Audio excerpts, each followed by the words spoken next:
15 dias que a gente não faz o Papo na Rede, Carlos Brigantini. Hoje é dia 29 de maio de 2014.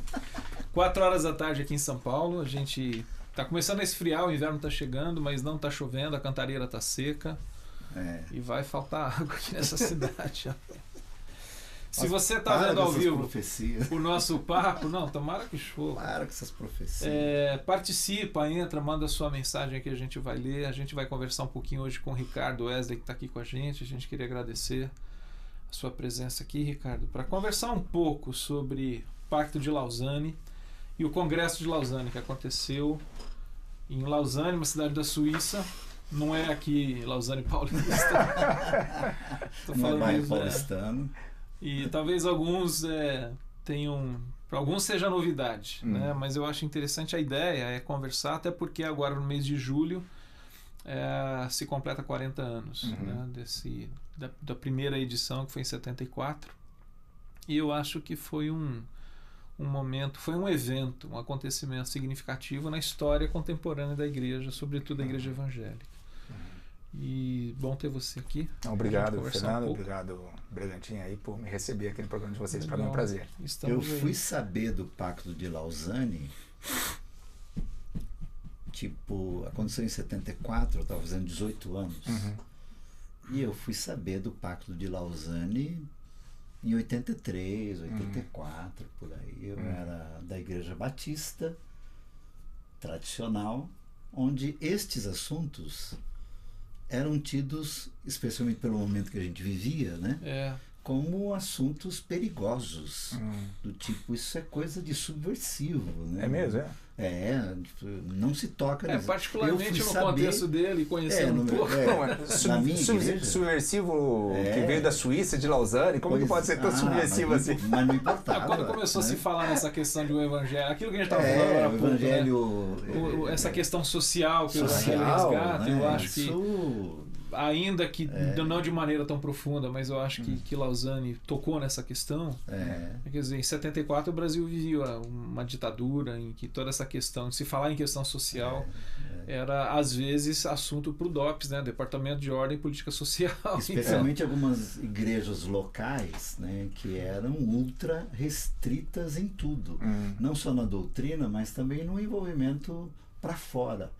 Né? Naquela época, na minha comunidade, a CEPAL e outras entidades que vieram para servir a igreja eram tidas como para-eclesiásticas, mas não só como para-eclesiásticas, elas eram preocupantes para as lideranças. E eu fui saber disso quando eu fui ordenado pastor. Você falando de para-eclesiástica, Brigantini, eu fui conhecer... Faz tempo que eu não ouço essa palavra.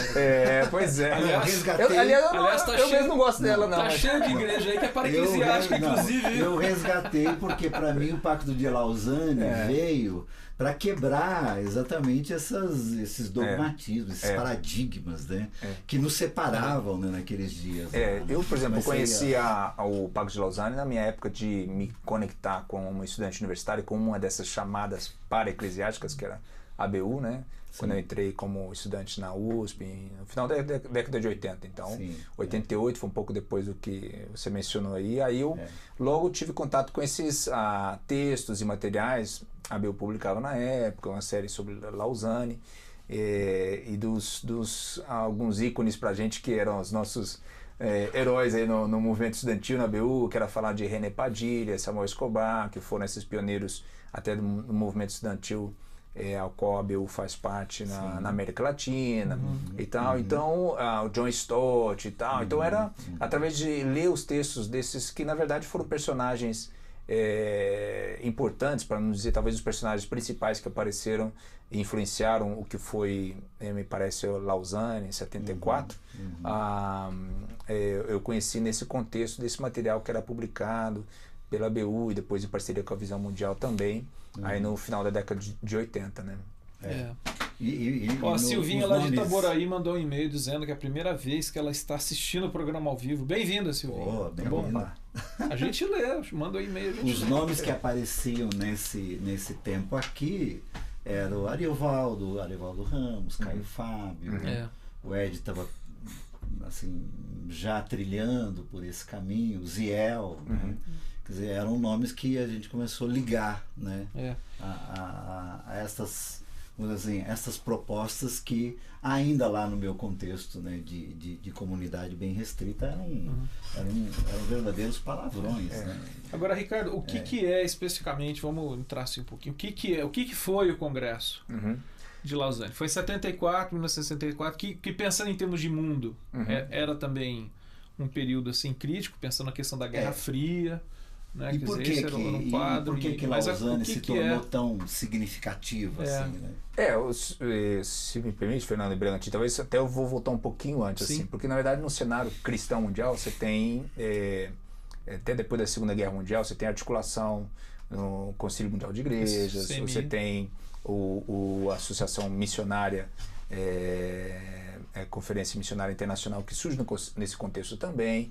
Vão começando a organizar congressos e conferências ao redor do mundo. Você tem uma série de coisas acontecendo na Igreja Católica que vão também redundar depois no que foi o Concílio Vaticano II. Que é a década de 60, né? Isso. E aí você tem um certo mover num meio mais, em inglês, chamado evangelical, né? De cruzadas missionárias, movimentos evangelísticos. Um dos grandes personagens dessa época, da segunda metade do século XX, era Billy Graham, né? Então a Associação Evangelística Billy Graham era um referente em vários lugares e tudo mais. Na América Latina, por outro lado, vinha essa movida toda, por exemplo, de um ministério entre estudantes universitários, cuja estudantes líderes naquela época, no final da década de 50, começo de 60, era gente como Samuel Escobar, René Padilha, Pedro Arana, peruano, que depois foi um referente também para do que foi entendido como missão integral e que influencia através de René e Samuel Lausanne. Mas aí você tem movidas no meio cristão de conferências, congressos grandes de outras correntes. Aqui a FPL aparece você antes, é verdade, antes do 74 tem na América Latina o que são o primeiro Congresso Latino-Americano de Evangelização, 69, depois caminhando para o segundo em 92, já mais tarde, mas você tem ligado ao primeiro a formação da Fraternidade Teológica Latino-Americana, com esses mesmos personagens, junto ao Orlando Costas, outros, e vai ter essa movida aqui. Você tem, então, quando aparece uma convocatória da Associação Billy Graham para um congresso mundial para pensar a evangelização. Isso que eu estava querendo lembrar. A Associação Billy Graham era patrocinadora. Ela convoca, né? Ela convoca. Lausanne. Isso. Convoque, que eu me lembre, no caso, o Billy Graham mandava passagem. É possível, que acho que ele bancou também. Não saberia te dizer agora quais outras fundações, mas foi dinheiro do Norte. Mas eu conheci muita gente que foi convidada e recebeu a passagem. Recebia a passagem integral, é verdade. Então, chamam delegados do mundo todo, 2.700 participantes, se bem que depois eu li um outro número perto de 4.000, mas eu não sei se juntaram observadores, a gente que só passou, mas algo aí entre 2.700, que acho que era o número oficial que eu tenho assim, de delegados mesmo, a casa de 4.000 participantes do mundo todo se juntam para pensar sobre a evangelização. A motivação é pensar a evangelização do mundo. E aí, nesse congresso, claro, que acho que uma das grandes coisas aí, benefícios de um movimento como Lausanne, é criar essa oportunidade do espaço, da rede no mundo todo. Evangélicos no mundo todo se juntam, cruzando essas barreiras denominacionais, das instituições, das organizações, e se juntam para pensar a missão e evangelização, né? E bem ou mal com uma certa representatividade, né? Porque você tem gente do mundo todo. Tinha, sim. Vamos dizer assim, tem gente que tem mais voz do que outros, mas de qualquer maneira foi um momento que você tem... Você tem vozes, né, do mundo todo. Tá claro que talvez ainda tenha uma... se tinha gente da chamada Cortina de Ferro, porque aquela era uma hora do ápice, né, da Guerra Fria. Da Cortina de Ferro, você tem informação se chegou gente nesse... Para participar, eu acho que é bem possível que sim. E delegar para a gente falando assim, acesso, eu acho né? Tinha acesso, inclusive, a esse bloco do mundo. Né? Agora, Cortina de Ferro, cara, de onde você tirou isso?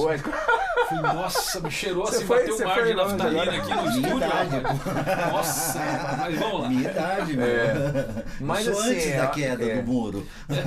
Eu acho que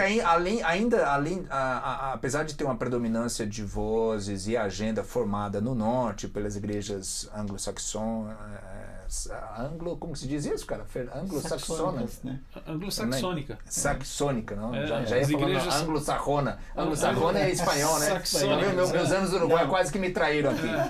Aí É verdade, o Ricardo morou os 7 últimos anos, 7 anos. 7 anos no Uruguai. Estava no Uruguai, então. Isso. Então, teve vozes importantes e que até hoje se diz que talvez as vozes mais influentes no Lausanne 74 foram vozes do chamado Terceiro Mundo, mas justamente em especial da América Latina, que são, no caso, na plataforma o René Padilha e Samuel Escobar com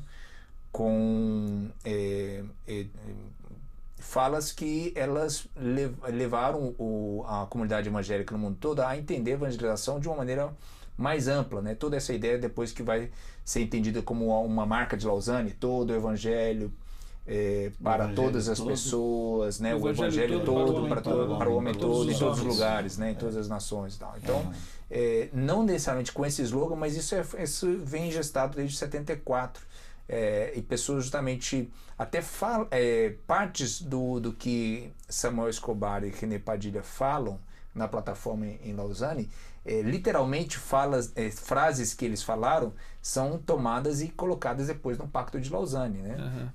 Ou seja, para a influência que teve, palavra deles, né?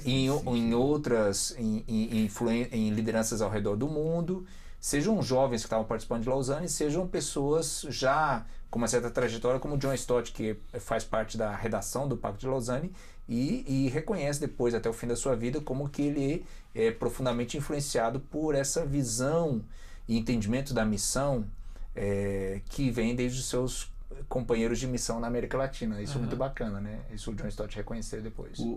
Pode-se dizer... Você está dizendo assim que a participação dos latino-americanos favoreceu o enriquecimento desse olhar de ampliar, quer dizer, houve uma ampliação no sentido de compreender a evangelização como mais do que meramente o anúncio, mas como uma ação da igreja voltada para o indivíduo como um todo. Quer dizer, isso teve uma participação efetiva dessa teologia latino-americana que chega junto com esses representantes da igreja latino-americana lá. Isso, acho que foi até uma contribuição de gente, vamos deixar as dicotomias de lado, não tem que ficar entrando nessa dicotomia se proclamação ou se compromisso com a necessidade, a justiça, o denunciar o mal, o juízo, ou seja, não há que fazer dicotomia, porque nas escrituras não há essa dicotomia, então você tem que ter um acercamento mais integral à compreensão do evangelho e à missão e ao que a igreja é chamada para fazer, né?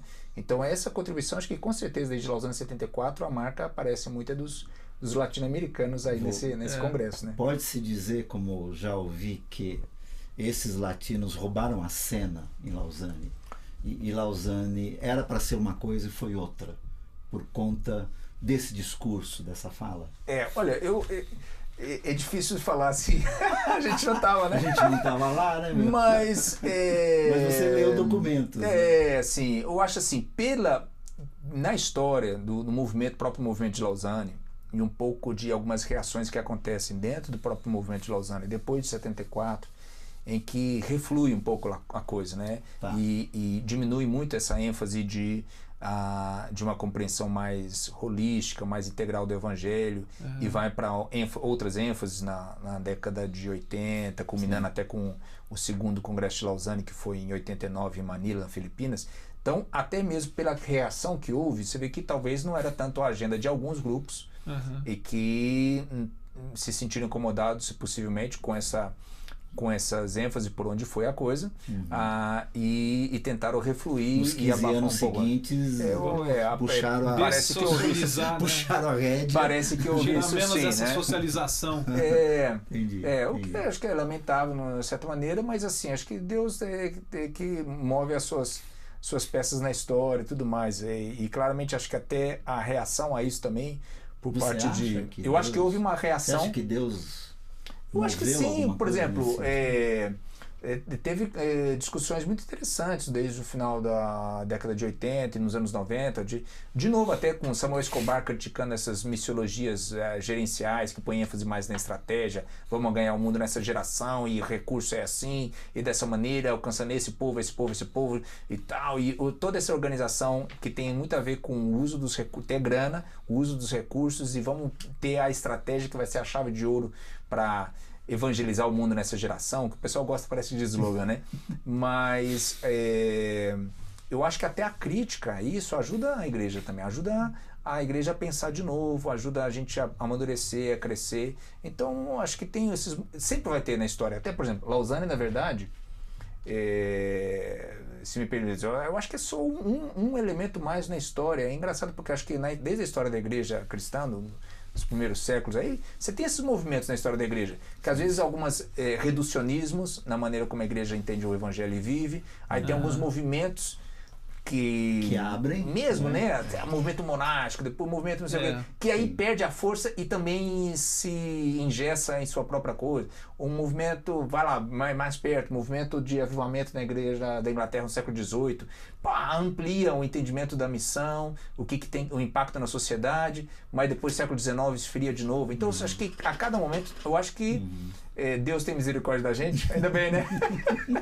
E acho que ele move diferentes peças na história para resgatar alguns elementos importantes que por alguma razão ficaram esquecidos ou perdidos. Né? A periodicidade do encontro, por exemplo, 74 foi para 89, de 89... 2010. Essa periodicidade é determinada por quem? Mas teve várias consultas no meio do caminho, né? Como movimento de Lausanne, acho que você tem sempre vários encontros ou consultas feitos a cada tanto, assim, sobre temas específicos, sobre cultura, sobre evangelismo, sobre a tecnologia. Acho que sempre teve consultas sobre o Islã, então teve consultas a cada tanto organizadas. Que acaba no grande encontro fazendo parte da agenda. Agora, essa convocação acho que depende muito da força do movimento de Lausanne para conseguir convocar, organizar. Eu acho que teve, depois de 89, uma certa queda, talvez até pela maneira como a coisa foi conduzida. E o mundo, nos anos 90, baixa muito essa questão da força do movimento de Lausanne, essa impressão que eu tenho, mas depois no século XXI, vamos tentar dar força nisso daí. Eu até participei, por acaso, num desses processos aí, que foi em 2006, por exemplo, Lausanne resolveu fazer um encontro para líderes jovens de Lausanne, né? Foi na Malásia. E aí eu fui para esse negócio aí. Cheguei lá, tal, foi interessante. Tenho minhas próprias críticas também. A delegação latino-americana teve suas próprias críticas a todo o encontro. Latino-americano gosta de brigar, né? Brigou, fez reunião, tudo mais. Ou briga de determinado jeito, né? Protestou. Eu acho que isso faz parte. Vamos às ruas. Eu até participei da redação do manifesto, não sei o quê. No final, eu participei para amenizar. Eu sentia que o pessoal queria brigar tanto. Falei, gente, peraí, a gente também fomos convidados, vamos ser, né? Vamos entrar pro diálogo e tal. E no final das contas, todo mundo que queria brigar foram para a piscina do hotel e me deixaram sozinho com o papel na mão para encontrar com um cara lá que era o diretor de Lausanne para apresentar as demandas lá. Típicos subversivos dos anos 21, né? Mas assim, por exemplo, 2006 para cá tem essa retomada aí que o pessoal começa a pensar, vamos voltar a fazer um Lausanne, que é o de redunda na África do Sul em 2010. Estão pensando em fazer agora para 2016 um outro encontro de líderes jovens do mundo todo também. Então tem uma certa força que retoma coisas muito interessantes em Lausanne hoje no mundo todo. Acho que essa questão da rede, acho que é um negócio bacana. Então tem uma rede hoje no mundo todo, pensando dentro de Lausanne, eu conheço algumas dessas pessoas, como que é a questão da proclamação do evangelho dentro das culturas orais, né? Então isso é muito bacana, né? Porque às vezes o pessoal está tão acostumado com método, um livro, esse livrinho aqui, não sei o que e tal, e redescobrindo junto com gente de várias culturas do mundo todo como é que a gente vive o evangelho, mas comunica com gente que não lê? E a cultura nas deles culturas digitais, né? Isso, que também. É uma outra realidade, pensando isso. hoje. Como que você anuncia, como você expressa o evangelho com toda a riqueza dele. Então, redes assim internacionais, eu acho que são fabulosas porque tem esse potencial.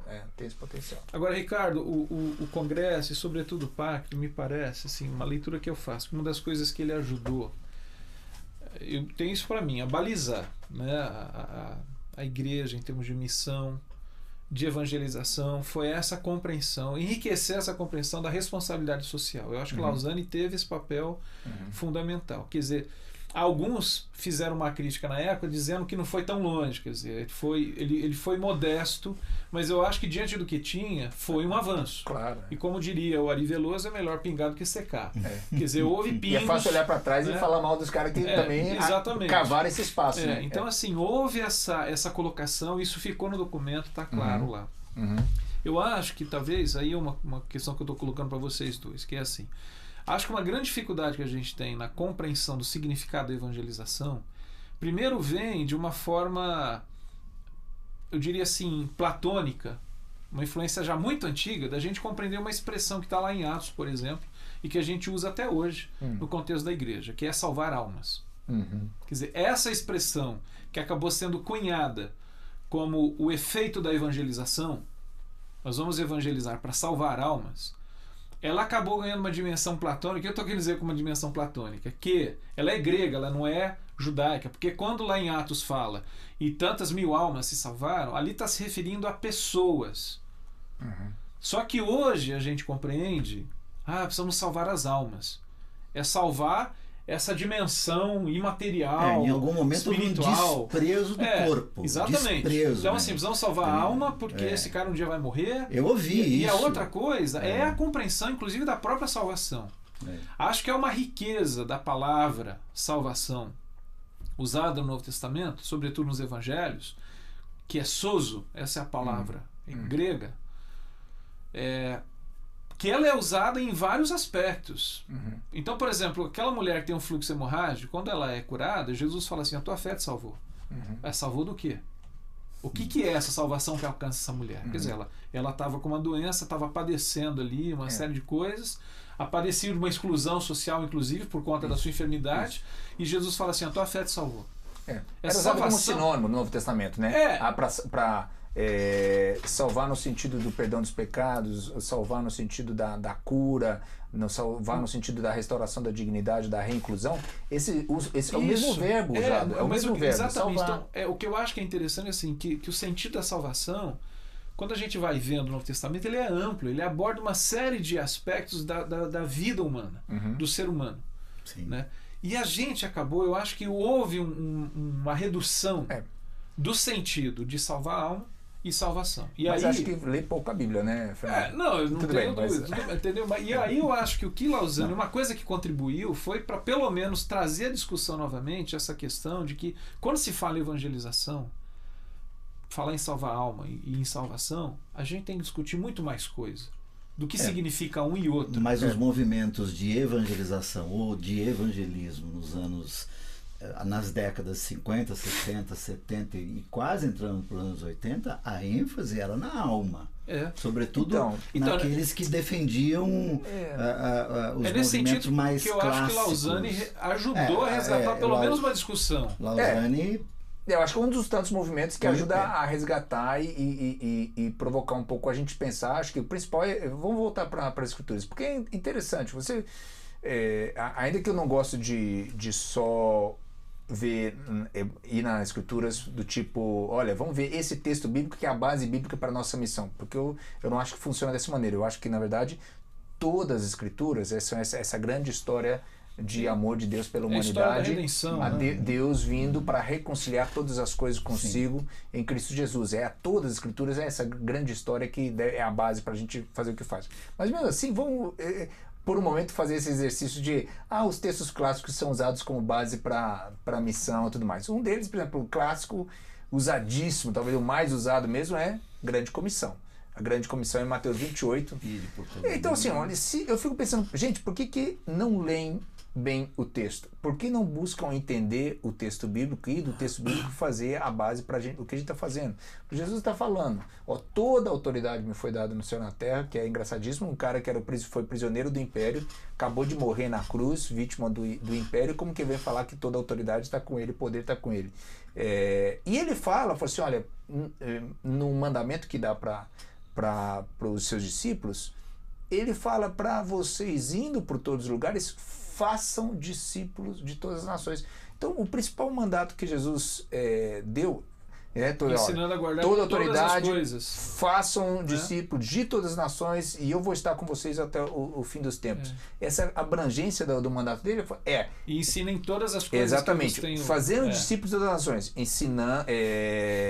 Ensinando, batizando. É um texto holístico. Isso. E o ensinando a eles a obedecer Guardar a tudo que eu já ordenei. Os ensinei. Tudo que eu ensinei para eles, ele deve guardar. Então, se a gente fizesse o que está no texto clássico, usado pelas muitas das nossas tradições evangélicas como a base do que a gente deve fazer, eu vou entender que não tem sentido esse reducionismo de, não, eu só estou aqui para proclamar o evangelho e pedir para o cara levantar a mão e salvar a alma da pessoa. Eu estou aqui, a nossa missão é fazer discípulos de Jesus, que devem aprender a obedecer a Jesus em tudo o que o evangelho significa para a nossa vida e na transformação como ser humano diante de Deus, na minha relação com o outro, com a criação e com Deus mesmo. Então tem que ser transformação integral mesmo, né?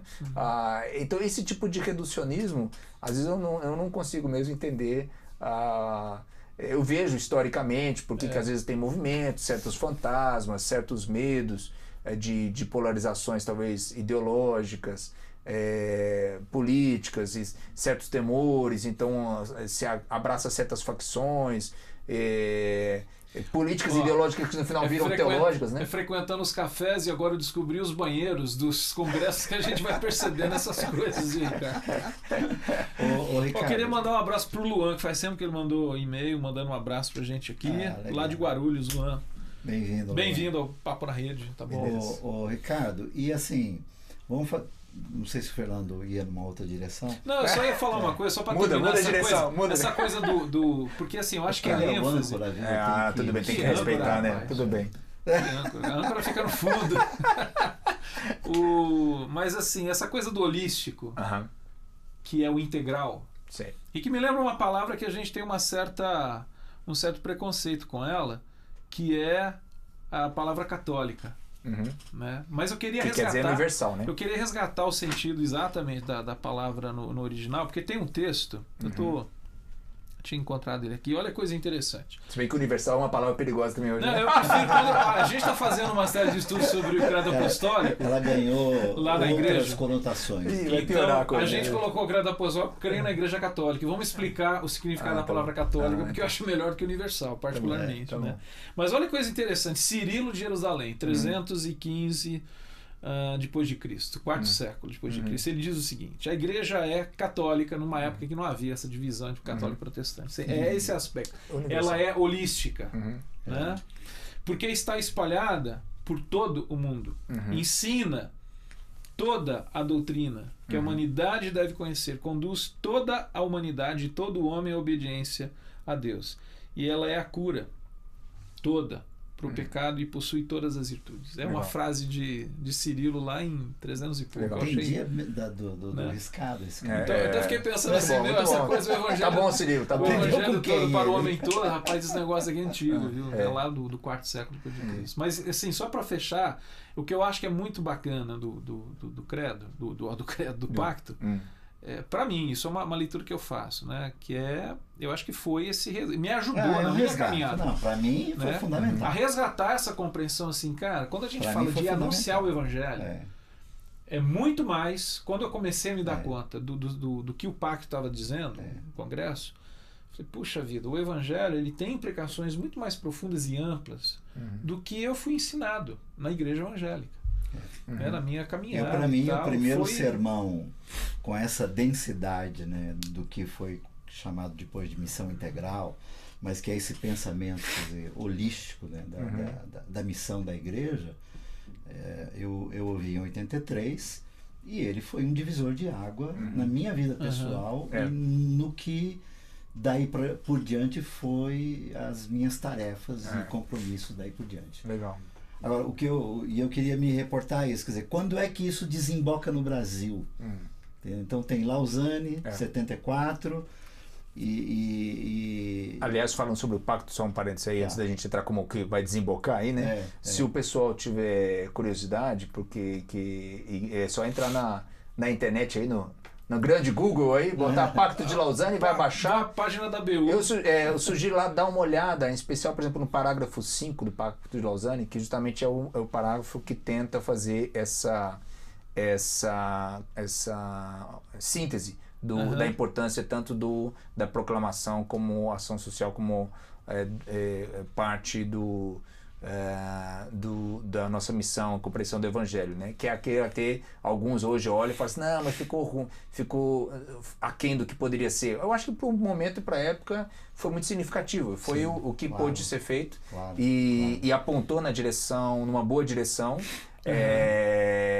E claro, eu entendo também que no mesmo conceito da igreja que reformada sempre se reformando, quer dizer, os documentos são referências de certos momentos da história que nos ajudam, como os credos, né? Credos ou pactos, ou coisa assim, que acho que tem que ser lido entendendo o seu contexto, o seu momento, e sempre sendo usado como referência num processo de reflexão dentro da igreja, para crescimento, aí amadurecendo as compreensões. Mas a gente vai chegando aí desembocou no Brasil. Ali, por exemplo, vocês têm lembrança de se nós tínhamos representantes brasileiros lá, e se você lembra de alguns ou de alguém, e de 74 a 83, né, que foi o CBE, nós temos aí 9 anos. 9 anos.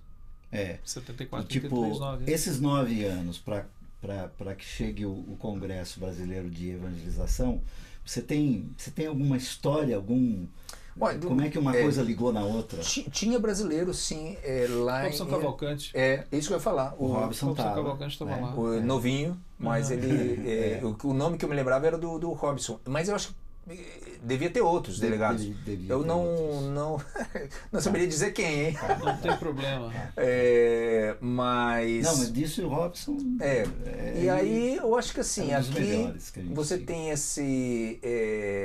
esses documentos e repercussões vão chegando, né?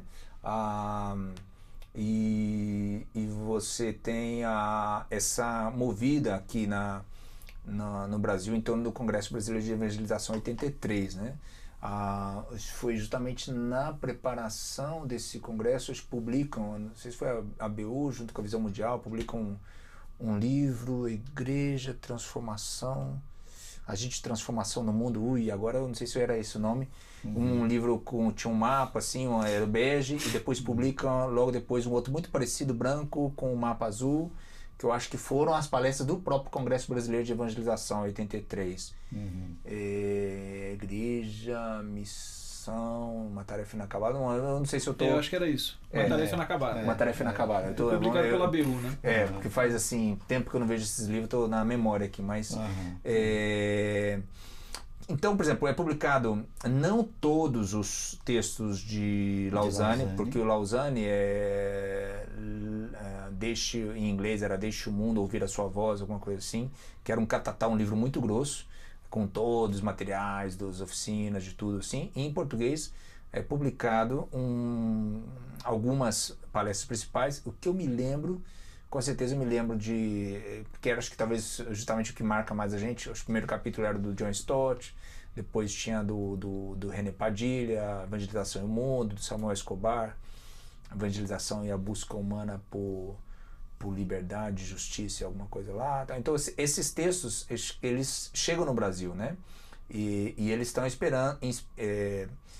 teria que perguntar para quem estava na organização desse congresso, que eu não estava.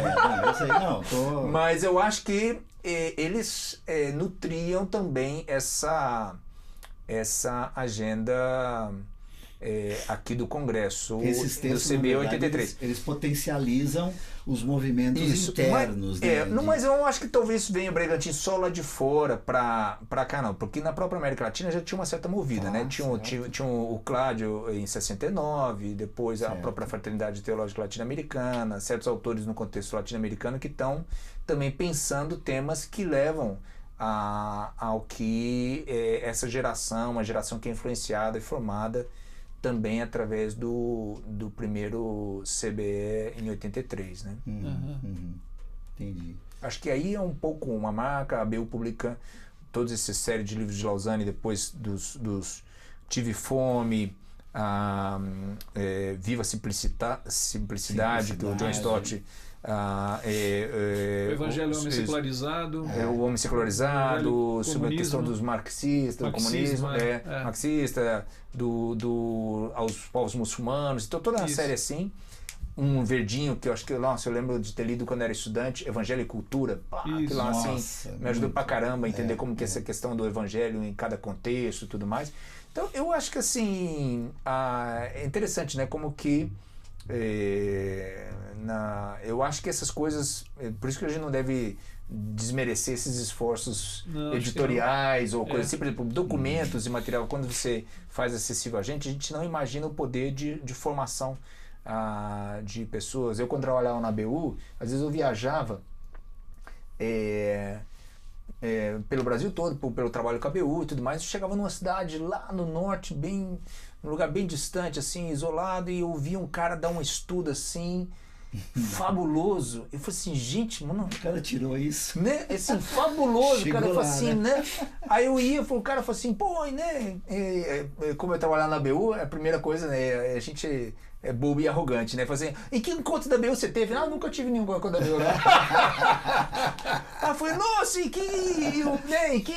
que seminário você foi? Não, eu nunca fui em seminário, não. Eu falei, aí eu ficava assim, gente, aí eu continuava a perguntar, aí o cara tirava um livrinho lá da bolsa pactos, e mostrava assim, olha, não, eu li isso aqui e tal, tudo mais. Eu falei assim, caramba, olha só, isso aqui, o poder de ter material, recurso. Eu acho que isso foi uma coisa muito legal também, né? Muito bacana. Estou usando as palavras bacana para o congresso, mas assim, esse material, eu acho que a leitura dele ajudou bastante, Ricardo e Carlos, assim, a gente aprender a olhar para a fé cristã e fazer com ela um diálogo com a nossa cultura e com o nosso tempo. Né? Então, eu acho que, porque esses livros, quando você pegava O Homem Secularizado, o Evangelho e o Marxismo, né, o marxismo, a questão da cultura, a questão do tive fome, né, e a simplicidade, e tive fome, quer dizer, que eram temas relacionados a uma realidade socioeconômica que a gente vivia no Brasil, muito intensamente naquela época, né? Então, quer dizer, eu acho que foi muito enriquecedor como produto do Congresso de Lausanne, ler e aprender e compreender assim, é possível sim considerar a fé num diálogo constante com esse tempo que a gente vive.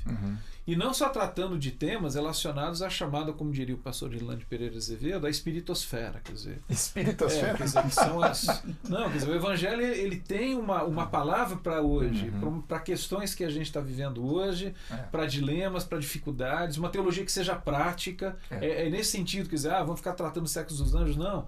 Existem demandas, existem realidades que são muito difíceis e complexas, mas que a gente precisa aprender a fazer teologia com o pé no chão. Isso. Né? Na verdade, para mim, no caso, digo assim, a partir de 83, do CBE, e o material que começou a chegar, né, para as lideranças de todas as comunidades, né, inclusive as mais clássicas e as mais pentecostais também, né, elas combinaram com os primeiros cafés das manhãs, né, com pastores, para dialogar e estudar mesmo esse material, e você está dizendo, quer dizer, isso tudo agregou valor à fé que nós abraçamos, né, e trouxe... E transformou perspectivas, exatamente, né? O olhar trouxe para a agenda da vida, não só para a agenda do domingo, do culto, trouxe para a agenda da vida, quer dizer, a gente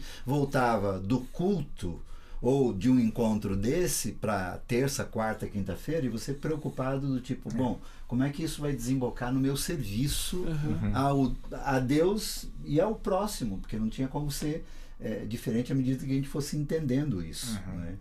Você falou da Rede Miqueias, eu lembro que em 2013 eu viajei para uma conferência da Rede Miqueias para o México, junto com o Alexandre Brasil, e o John e o Sérgio Sérgio Andrade lá de Recife, da Anglicana, e o John Medcalf lá do Nordeste, e eu, quando me vi no meio de representantes de mais de 200 nações lá no México. Isso que você comenta é algo interessante, talvez, para mencionar, possivelmente a gente pode falar de efeitos de Lausanne nisso. Então, porque, por exemplo, você tem... Essa minha viagem foi resultado disso. Rede Miqueias, como você tem em 2001, na Inglaterra se juntam mais de 200 organizações, ministérios evangélicos que entendem que parte do seu trabalho tem algum impacto na sociedade, de transformação, ação social. Há diferentes maneiras de, às vezes, falar desse mesmo aspecto. Mas organizações que têm essa preocupação mais abrangente, social, se reúnem, e que são evangélicas, né? Então, é muito interessante isso, porque às vezes você tem o trauma, o certo fantasma de você está falando de algo social, é porque você é do evangelho social, é liberal teologicamente. Não, a gente está falando de organizações com uma teologia evangélica, em que tem a pauta e uma agenda missionária abrangente, integral, no social, e elas buscam fazer uma rede a respeito do que estão fazendo ao redor do mundo. Mais de 200 delas se juntam e conformam a Rede Miqueias em 2001, e depois vai ter uma série de encontros como esse que você foi no México em 2003. E que são, como é que tem uma rede tão grande já de movimentos e organizações evangélicas preocupadas com esse aspecto? É possivelmente uma das consequências do que vem acontecendo no mundo evangélico, no mundo todo, né? Assim, desde 74 com Lausanne. Para mim, particularmente, eu não tenho a menor dúvida que foi o modo como... Porque foi lá que eu, você e outros começamos a nos envolver.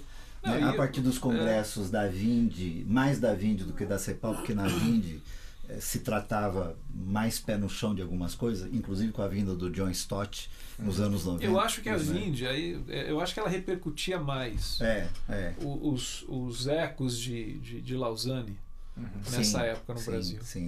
Tanto uma série de coisas. Os congressos da Vinde. É isso, justamente, que ajudava a reverberar tudo isso. Tanto pelos preletores quanto pelo modo como as oficinas da Vinde desembocavam na vida das comunidades dali por diante. Nós saímos de lá, e quantos que saíram de lá do tipo, bom, eu tenho que começar alguma coisa para valer aqui. Isso inspirou muito aqui, foi um dos agentes aqui no Brasil, com certeza. Agora, Ricardo, pensando assim, já para um fim de bate-papo, porque a gente está chegando no fim. 2010 teve o último congresso, foi o terceiro de Lausanne. Teve uma consulta agora há pouco tempo aqui em Atibaia. Isso, sobre prosperidade, teologia da prosperidade. Abril ou maio, enfim. Pô, aí agora fundou de vez. Para pensar sobre os problemas e os desafios que a teologia da prosperidade tipo assim, traz. Lausanne sucumbiu a teologia da prosperidade. Lausanne virou lasanha. Teologia da missão integral para a teologia da prosperidade. A pessoa... Lausanne sucumbe a TP e vira lasanha. Aí virou uma bela pizza. Não, mas assim, o que tem... eu sei que você hoje não está tão dentro, mas eu sei que você tem rede, você network, como a gente costuma dizer, você está envolvido com pessoas assim. Como que hoje está o movimento de Lausanne? Porque deixou de ser um congresso, deixou de ser um pacto, eu acho que hoje é um movimento. Qual é a agenda de Lausanne hoje, né? Qual é a agenda de Lausanne? Quais são temas? O que tem... Pois é, olha só, seria melhor se de fato fosse alguém de Lausanne aqui respondendo para você, no sentido da interna e tudo mais, né? Mas eu acho que Lausanne, do que eu vejo, acompanhar esse esforço de passar a ser um movimento mais internacional, não tão anglo-saxão, não tão dependendo da agenda ditada pelo pessoal nos países do norte,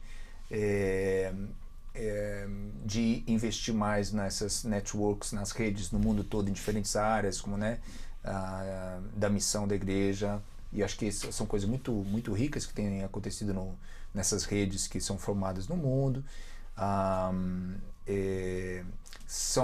Continua organizando, talvez com mais potencial agora essas consultas em diferentes partes. Agora as duas últimas acho que foram essas sobre prosperidade e uma outra sobre o mundo muçulmano, organizada recentemente, e também chama pessoas que estão com a mão na massa nesses temas de missão no mundo para discutir, produzir documentos.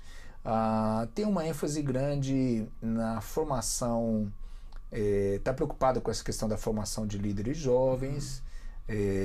Meio ambiente. Está apontando até para 2016 voltar a ter um encontro parecido a esse que eu mencionei, de que houve em 2006, para líderes jovens do mundo todo.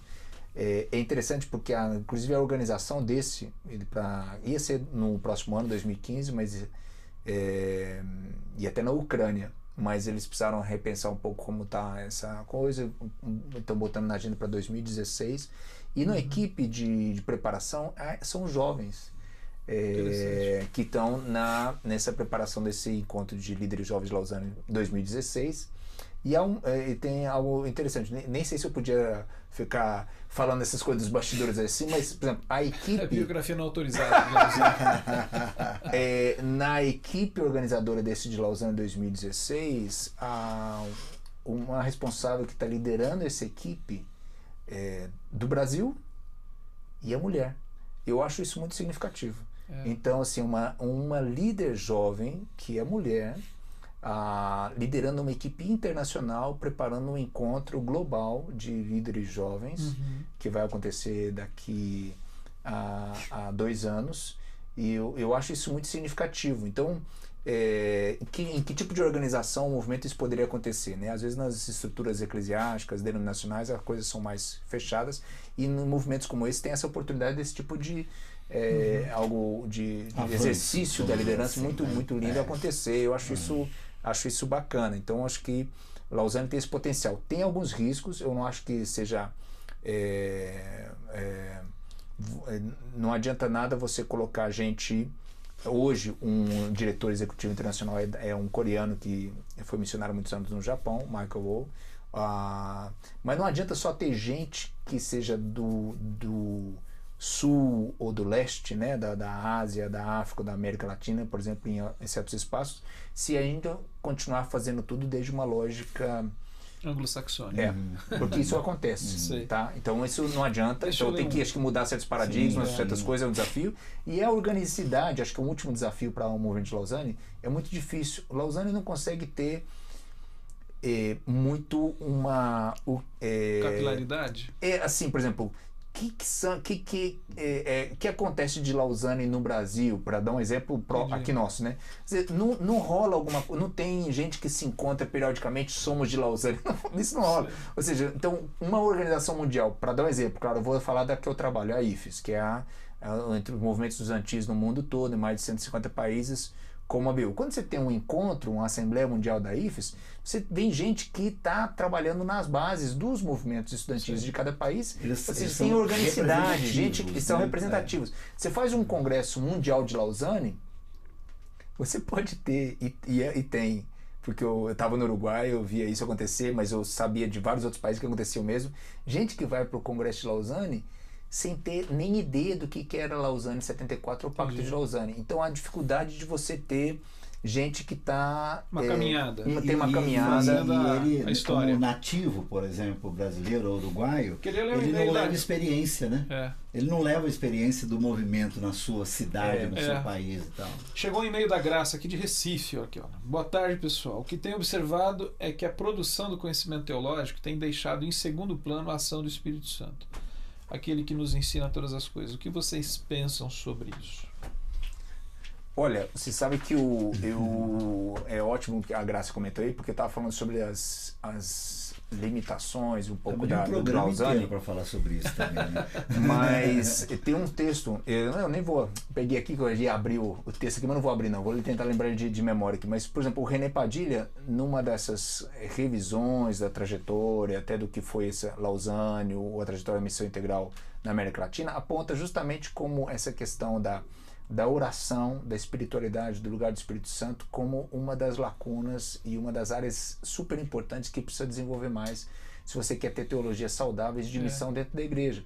Então, às vezes, você não tem essa articulação, a dependência em torno do poder da oração para transformação. Fala muito de transformação do mundo, mas não entende o lugar da oração nisso, do Espírito Santo, em que a gente participa junto com o que o Espírito Santo já está fazendo no mundo, né? E a gente faz isso, se conecta com ele em oração, né? Se conecta em oração, né? E tal. Essa espiritualidade a gente precisa desenvolver mais. Tem um livro, acho que é do Harold Segura, é isso? Que fala sobre espiritualidade e a missão, né? Que é muito interessante sobre essa temática. Eu só queria lembrar uma coisa, Graça. Eu acho que a sua pergunta ela é importante mesmo.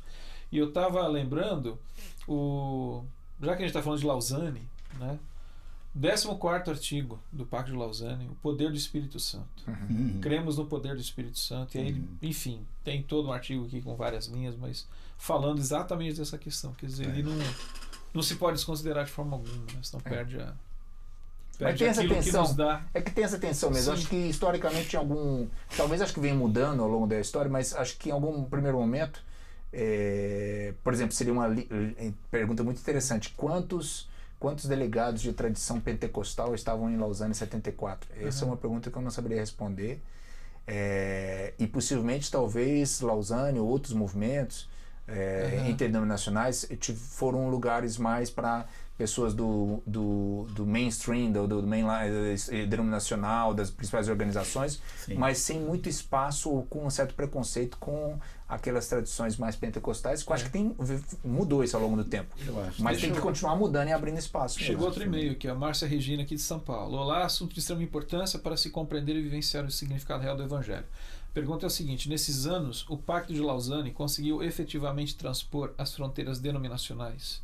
Abraço para você, Márcia. Obrigado pelo e-mail. E aí, Ricardo, o que você acha? Eu acho que sim. De transpor ir a diferentes denominações? Eu acho que transpor talvez até em termos de sentido a gente começar a perceber que há muita coisa em comum do que de não comum, né? Eu acho que ela brotou naquilo que você falou, quer dizer, o embrião foi nesses ambientes mais acadêmicos, dos formadores de opinião dos movimentos mais clássicos, não é? Mas eu acho que nesses 40 anos ela foi até aí, eu entendo que até por ação do Espírito Santo mesmo, interesse de Deus de que chegasse a comunidades, como você falou daquele irmãozinho que sabia dar uma aula, né, sobre missão integral. E, vamos dizer assim, Deus fez com que chegasse em gente que naturalmente, talvez por nós, não chegaria. E eu estou falando até pelas minhas experiências no campo, né? No dia a dia, com gente que não tem a nossa história, mas tem essa pegada. Entendeu? Eu acho que o Pacto de Lausanne, por exemplo, ele é citado como referência em vários... ou igrejas, denominações, instituições de formação, seminários bíblicos, assim, de diferentes cortes, de diferentes tradições. Então isso é uma coisa bacana que reflete de que o movimento de Lausanne, o Pacto de Lausanne, transpassou cruzou essas fronteiras denominacionais de ser uma referência para grupos ou ministérios de diferentes tradições dentro do mundo evangélico. Isso acho que é algo bacana. Na verdade, acho que é um reflexo de que qualquer movimento ou ministério que consegue trabalhar cruzando as barreiras, seja denominacionais, seja de organizações ou ministérios, que às vezes também não é só... Denominação foi talvez num certo momento algo do passado que muito mais forte, bacana, da tradição e tudo mais, que você se identifica com confessionalidade, etc e tal, mas às vezes com a limitação de você ficar fechado no seu próprio mundo. Levantou muros Hoje muito você altos, pode ter talvez inclusive alguns certos ministérios que não conseguem dialogar muito com o outro. Então quando você tem qualquer movimento como o Lausanne, que consegue botar na mesma mesa para pensar juntos projetos missionários, do que a gente vai fazer, que atravessa as fronteiras denominacionais, organizacionais, isso sempre vai ter potencial para riqueza muito grande. Né? Eu citaria até como resultado de Lausanne duas redes que nós recebemos aqui, onde nós temos amigos e fazemos parte até dos embriões a Rede Nacional de Ação Social, a RENAS, né, que o primeiro encontro para a formação da Renas, foi quando eu conheci o René Padilha, pessoalmente, ele veio. Excelente exemplo. E aí ele passou dias conosco aqui, no Alto da Lapa, no seminário católico. No Pio ali. Né? Na Pio 11. Salesiano. E a Rede Nacional de Ação Social, para mim, hoje é uma realidade nesse sentido de transversar. Né? Você vê no Brasil inteiro gente de todas os cortes denominacionais, né? ou até não, até desigrejados, né? Gente que está absolutamente desigrejado no sentido denominacional, mas está engajada na Renas e na Rede Fale, que de quando em quando o Caio está aqui celebrando com a gente Caio Marçal. O Caio Marçal, que deve estar aí, de repente, vendo o Fale, né, que tem o Alexandre também como um dos mentores, né? Isso, que começou. É resultado para mim. E aí a gente ficaria lembrando aqui de outras tantas que foi onde respingou. E teve gente que se sentiu tocado por aquilo e tocou em frente, né? Eu tenho boas memórias disso. Isso aí. Tá na hora de acabar. Ô, Fernando. A gente não apresentou o Ricardo. Oi, pessoal, eu sou o Ricardo. A gente já entrou o Ricardo, ele foi nesse programa assim, como diz, só quem veio para responder e não ser identificado, né? Mas ele é casado, tem 2 filhas, está na igreja, é pastor. Sou engenheiro agrônomo primeiro. Primeiro engenheiro. Trabalha com estudantes já há muito tempo. ABU, IFES. Trabalhei aqui na ABU muitos anos, depois no Uruguai como missionário enviado pela Substituiu IFES. o Zé, na verdade, na executiva aqui. Foi, uma loucura. O Zé ficou 14 anos e eu tinha 27 anos quando entrei no lugar dele. Falei assim, eles eram malucos de me convidar e eu mais maluco de aceitar. Mas não foi legal, não foi não. Muito bom. Eu queria te agradecer pelo tempo que você abriu para estar com a gente aqui. Não, prazer. Resgate. Obrigado. Legal. E a ideia foi essa. Eu acho que tentar trazer um pouco. Acho que tem uma série de coisas. A Ultimato trouxe, a revista Ultimato trouxe aí uma temática sobre os 40 anos. Teve esse encontro agora aqui em Atibaia e tem uma série de questões aí tratando e a gente quis falar um pouco. Eu acho que foi um movimento, acho que é importante em determinado ponto histórico da igreja que vem repercutindo e foi legal. Bom ter você aqui. Prazer. Obrigado, Fernando. Obrigado, Carlos. Semana que vem começa a Copa do Mundo? Não é a Copa do Mundo. Começa? Quando começa a Copa? Vai ter um programa sobre a Copa? Não, semana que vem. Semana que vem.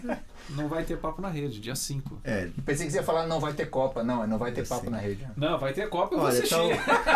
Talvez antes da Copa a gente faça via Skype com o Silas, né? Dia 9 ou dia 10. Naquela semana, a Copa começa dia 12. Dia 12. A gente está tentando fazer um papo aqui falando sobre o mundo é uma bola. Eu tô com o Silas. Que bacana. Eu vou falar com ele. Na verdade, eu vou conversar com ele amanhã por conta de ter que mudar para o dia 11, né? Que a gente tinha combinado dia 9. Dia 10. Dia 10. Terça-feira, dia 10. Não faz no dia da Copa, não. Não dá pra fazer. Não, se fizer no dia da Copa, vai ser uma zica, porque vai todo mundo querer assistir o Papo na Rede. E o Galvão Bueno vai ficar sozinho lá. Mas é possível que aconteça, né? Via Skype com o Silas, pra gente conversar sobre falar sobre esse momento. Bola muito legal, muito legal. Bola na rede falando bola no pé. Muito bom. Obrigado, viu? E esse programa daqui a pouco está disponível. 189 outros programas. Agora vamos comer pastel Gabriel Choi. Vamos comer pastel. Pessoal, até a próxima. Vamos lá. Até a próxima. Tchau.